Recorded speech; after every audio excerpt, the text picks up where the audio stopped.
5 দিনের অচল অবস্থার পর সীমিত আকারে সচল হলো অর্থনীতি। ইন্টারনেট সংযোগ ফেরায় লেনদেন হয়েছে ব্যাংক, বিমা ও শেয়ার বাজারে। আসতে শুরু করেছে রেমিট্যান্স।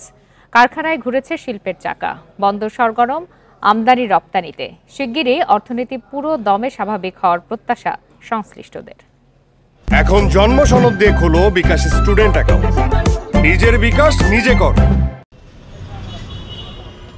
3 কার্যদিবস সহ মোট 5 দিন বন্ধের পর বুধবার সকালে দেশের অর্থনীতির প্রাণকেন্দ্র মতিঝিলের ব্যাংকপাড়ার চিত্র এটি। ফিরেছে প্রাণ, অফিসমুখে মানুষের চলাচল।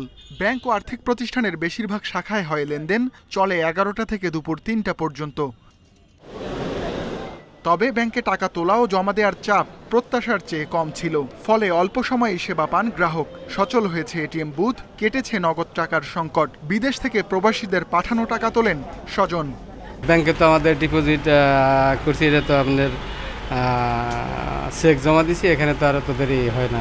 বেশি সময় লাগে নাই, আর সব কিছু ব্যাংকের সার্ভিসটা ভালো। যে দেখা যাচ্ছে আমি আসছি 5 মিনিট বসে আমার কাজ হয়ে গেছে। নির্বাহীরা জানান, কয়েকদিনের সহিংসতায় ব্যাংকগুলো তেমন ক্ষতিগ্রস্ত হয়নি। শিগগিরই পূর্ণ লেনদেনে ফেরার আশা তাদের। সড়ক ভবনে নিচতলাতেই আমাদের একটি এটিএম বুথ ছিল। সেই এটিএম বুথটা ক্ষতিগ্রস্ত হয়েছে। পরে এটি চেক করে দেখা গেল, ওপেন করে যে ভিতরে আমাদের ক্যাশ কিন্তু ইনট্যাক্ট ছিল, অর্থাৎ আমাদের ক্যাশ কোনো ক্ষতিগ্রস্ত হয় নাই বা ক্যাশ আমাদের কেউ নিতে পারেনি। তবে এটিএম বুথটা ক্ষতিগ্রস্ত হয়েছে। এছাড়া দু একটি শাখায় আমাদের সাইনবোর্ড বা এরকম ভাঙচুর হয়েছে। ব্যাংক বন্ধ থাকায় অনেক গ্রাহক সময় মতো ঋণের কিস্তি ও নানা রকম ফি জমা দিতে পারেননি। তাদের গুনতে হবে সুদ ও জরিমানা। তবে ব্র্যাকসহ অনেক ব্যাংক এই অর্থ নেবে না বলে ঘোষণা দিয়েছে।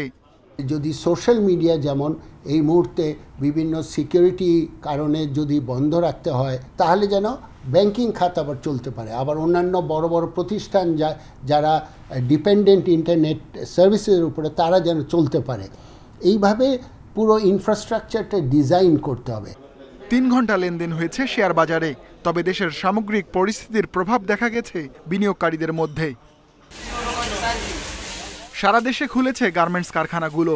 কয়েকদিনের বিরতির পর কাজে যোগ দেন লাখো শ্রমিক।